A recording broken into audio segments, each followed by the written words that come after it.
Hey guys, this is Austin. Is a $400 laptop worth it? So usually when it comes to a budget laptop, you're not getting a lot. Sure, you're gonna get a usable screen and enough specs to handle basic tasks, but this is a slightly different take on a budget laptop. So immediately you can feel that that is actual metal. I hope it's metal. So this is also fanless, which means that, well, there are no fans, no vents, nothing like that. But it's also fairly lightweight. The bottom of the laptop is plastic, but I've got to say, this does not feel like a $400 laptop. It doesn't look like there's a lot of accessories. There's literally the single power brick. As far as ports go, it has the standard variety, but what's interesting is the USB Type-C port. So the first thing is trying to charge a Nexus 6P, which also uses USB-C. And boom, charging. Ooh, charging rapidly. All right, next is some laptop inception. So if I connect these two with the USB-C cable, up, it's charging. One nice thing about the VivoBook is that it has Windows 10 Signature Edition. So what that means is, if you go through, you'll find that it's a pretty clean install of Windows. Now you will find a couple base ASUS apps that have already been pre-installed, but for the most part, you're not gonna see any bloatware. Browser performance really isn't bad.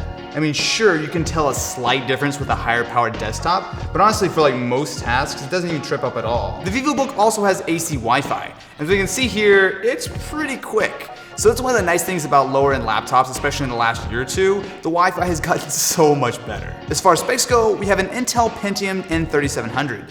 Now this might not be the most powerful CPU in the world. It's closer to an Atom than a Core. However, it is reasonably powerful. It's quad core and it can clock up to 2.4 gigahertz. It also has 4 gigabytes of memory. Now that might not be spectacular, but again, this is a $400 laptop. For storage, we have a 128 gigabyte SSD. You know what, technically is an SSD. In real world use, it's much more similar to what you would find inside your phone. It's decent, it's about the same as what you would get with a normal hard drive. But there are still advantages. It's much smaller than a hard drive, and it's going to be more reliable, especially if you happen to drop your laptop. Not that fast though. This is definitely not a gaming PC. However, for lighter titles, especially browser-based games like Agario, it seems to run just fine. What is that? Next up, I'm going to try Csgo. I mean, it's not the greatest gaming experience I've ever tried, but this is totally playable. Mind you, I am playing at 720p on low settings. For $400, I wasn't exactly expecting a really great gaming laptop, but this is fine. So as long as you kind of keep your expectations low, right? Don't expect to be able to play Crysis at max settings or anything. As far as the screen goes, we have a 14-inch 1080p display. It's actually pretty solid. Now the colors, and especially the contrast, isn't quite as nice as what you would get on a higher end laptop, but most laptops this size, and especially this price, have a much lower resolution screen. So having a full 1080p is a big bonus. There is one area where you can notice the budget price, and that is with the Vga Webcam. Now honestly, this is sort of passable for a quick video chat, but honestly, you could do a lot better. If you flip the laptop over, you'll see that there are two downward firing speakers. They're actually not bad. They're a little bit on the quiet side, but I've heard a lot worse out of a laptop.